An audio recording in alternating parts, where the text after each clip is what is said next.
Number two, I want quality of life improvements. Okay?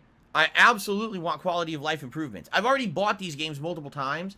I don't need to play the same version again. You know, I want something to change, whether it's the driving controls, the flight controls, the combat controls. Maybe there's a fun autosave feature that makes it you don't have to go manually save at the garages and shit. Remember how tedious that shit is?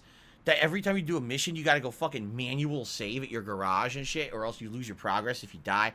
Like, you gotta have something new. Exactly. Peter says, what about GTA 3 having a map? Exactly, man. You gotta have quality of life improvements. Listen, the original versions of these games have been out for so fucking long. If you want to play them, you can go play them. But we need actual updated versions of the games if you're going to try to resell them a 17th time, right? I want improvement. I don't want the same fucking outdated shit again. So we were talking yesterday about the GTA trilogy. I think they're calling it the definitive trilogy, that they remade Grand Theft Auto 3, Vice City, and San Andreas. They're selling it as a trilogy for $60, and it comes out on November 11th. And, you know, they ran a quick trailer that was a minute long, and it showed enhanced graphics. And that's really all we knew. We didn't know what else was going to be in the trilogy. Well, now they've actually posted up specifically the enhancements that are going to be in this trilogy, and I kind of want to go through them with you guys, because one or two of these things is like ridiculously good. Okay? So first of all, updated player experience, making it easier to play these classic games than ever. First of all, a GTA 5 style controller layout. That is outstanding.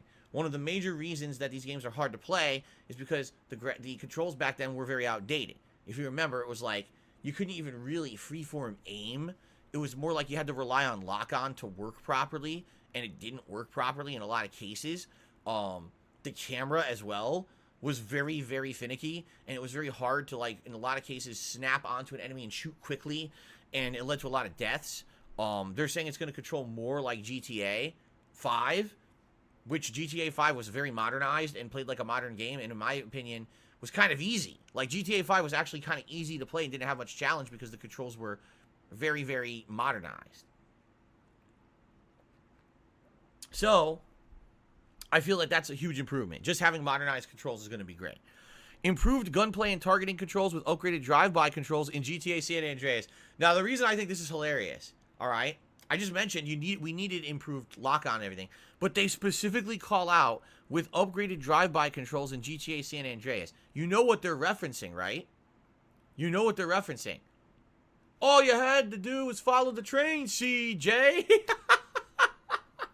That's exactly what they're referencing, because that mission, you are on a bike with Big Smoke, and Big Smoke is shooting people on a train, and you're trying to follow the train. But the game is so bad, it barely hits anything. It's like Big Smoke is blind, and he's just spraying bullets wildly everywhere, and he barely hits anything. You have to get lucky, essentially, for it to work. And incidentally, I got lucky. When I played the game the first time, he, like, did the right thing, and I beat it, like, almost instantly. While everyone else has a ton of problems with that mission, I beat it, like, almost instantly. You know, par for the course for me, where the things that are hard for everyone are easy for me, but the things that are easy for everyone are hard for me, right? So, I guess what they're trying to say is, in the instances in that game where you need to do drive-bys, the game will actually target and shoot things now, instead of you just wasting time and having to replay the mission 20 times until it finally does the right thing. But for me, the biggest improvement is the next one. The ability to immediately restart a failed mission, okay? This is so big. This is the biggest quality of life improvement they could have possibly done. Because even if you had outdated controls, even if you had a wonky camera, even if you had bad driving, even if you had a bad map, none of that matters if you can restart the mission and just do it over right away and try again. You see? The problem with the original GTAs is that there was no redos. So, you'd fail the mission. Oh, okay, you failed the fucking mission. Now you gotta drive all the way back to wherever the fuck the mission started from, which is probably on the other side of the goddamn map, to restart it. In some cases, you're fucked. You just used up all your armor, you used up your weapons, you used up the ammo and everything you needed to do the mission. You failed it. Now how do you redo it? You gotta go grind to get those shit back so you could do the mission again. Or you could completely restart the fucking game and load from the garage where you saved to get back to the mission and start over. It was a huge hassle because some of the missions in GTA 3 I remember are pain in the ass. And to have to redo that, it wastes so much time and it's so frustrating, especially today, to play those games, which, by the way, the GTA trilogy is an outstanding trilogy of games. They're really good. To this day, they're still really good games, but the outdatedness of that really hampered the game and made it feel like it was just a tedious pain in the ass, right? There's so much wasted time. That is now gone. If you fail a mission, would you want to restart it? Yes. Goes right back to the beginning of the mission where you started, you try again. That's tremendously huge. That is so awesome. Really, that's so awesome. So that, from my opinion, biggest improvement. That makes these games so much better. The thing is about GTA 4 is that it's modernized already. Just think about all the quality of life improvements we just mentioned. Restarting missions if you fail, that's in there. Waypoints, that's in there. Modernized map, that's in there. Modernized gun controls, that's in there.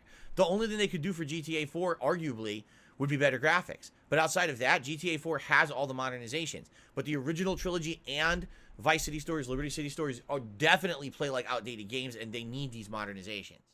But it's hilarious for me because I see the criticisms online. And I'm looking at them and I'm like, everyone's bandwagoning on this game, repeating the same parroting stuff, you know, the same sheepish shit. And no one has justification for what they're saying. But I don't see anyone actually criticizing the game for the reasons that I would like to criticize it. Alright, so allow me to actually give you my opinion after playing the game for one day. I feel that the modernizations that they've added to the game definitely will make this game more accessible to a wider audience of players. But I feel that the modernizations that they've added to the game actually seem to be making it too easy, to the point where the game is almost losing some of its charm for me. So allow me to explain what I mean by this. They now have auto-aim that snaps to each enemy, and you can easily go between the enemies. It highlights the enemies. Your aim is more accurate now.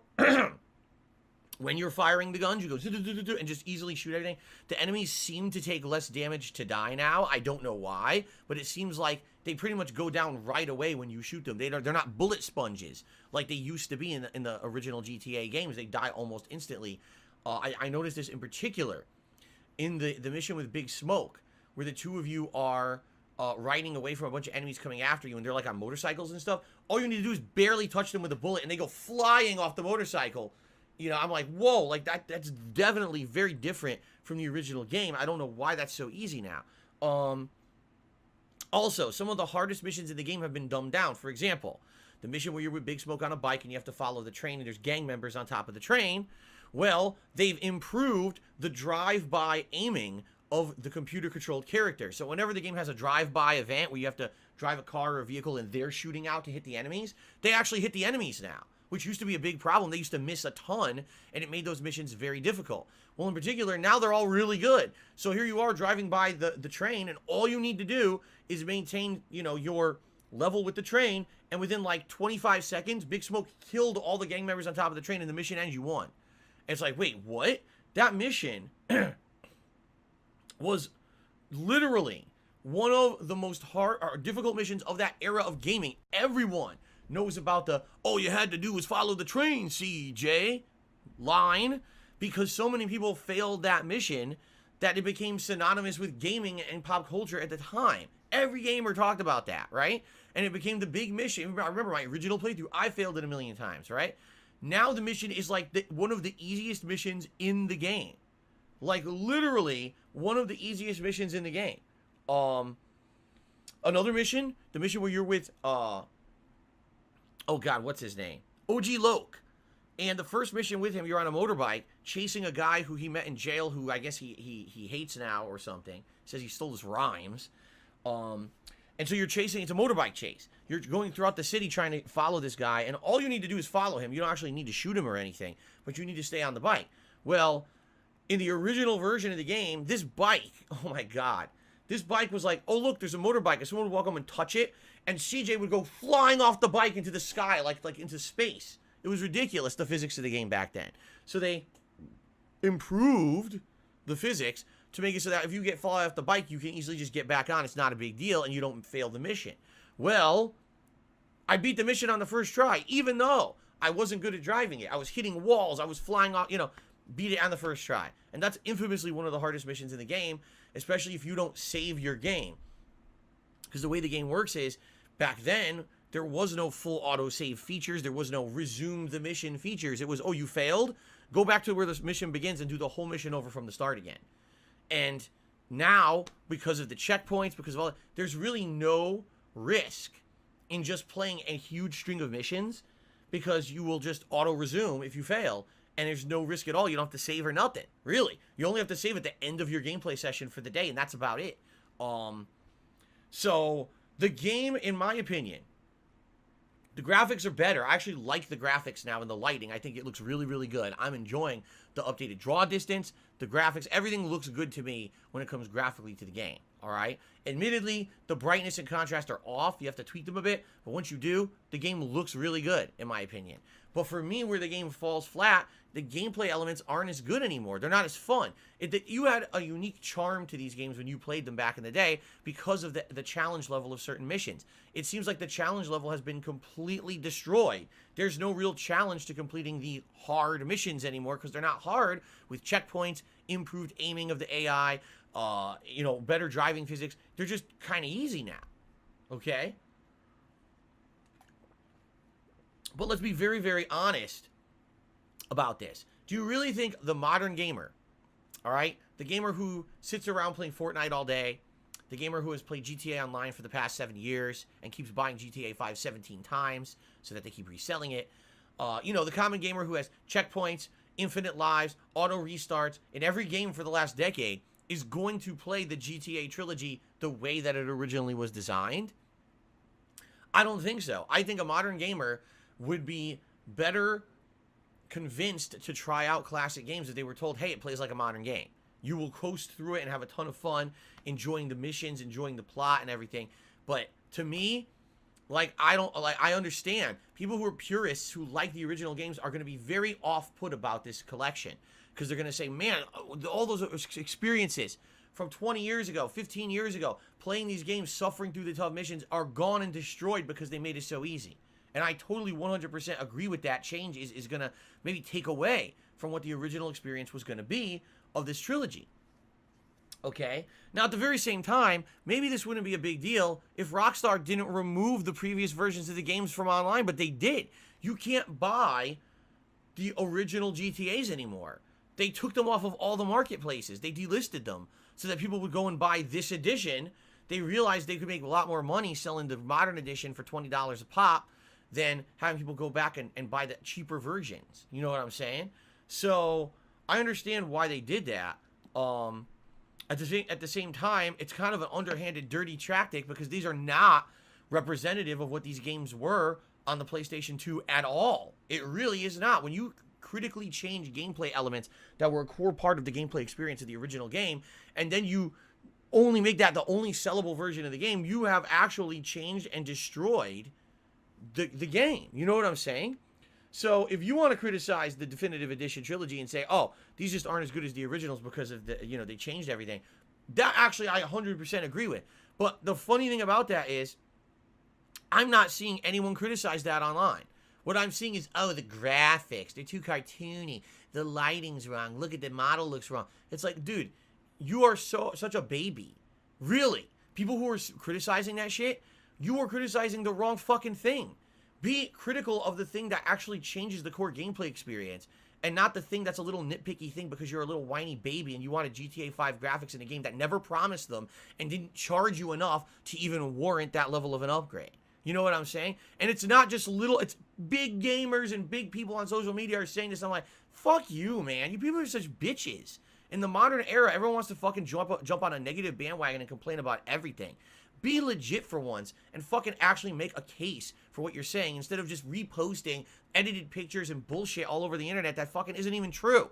I can't believe how many people reposted the picture of the girl in a bikini that's fucking falsified, it's blatantly edited to try to make a point that doesn't exist.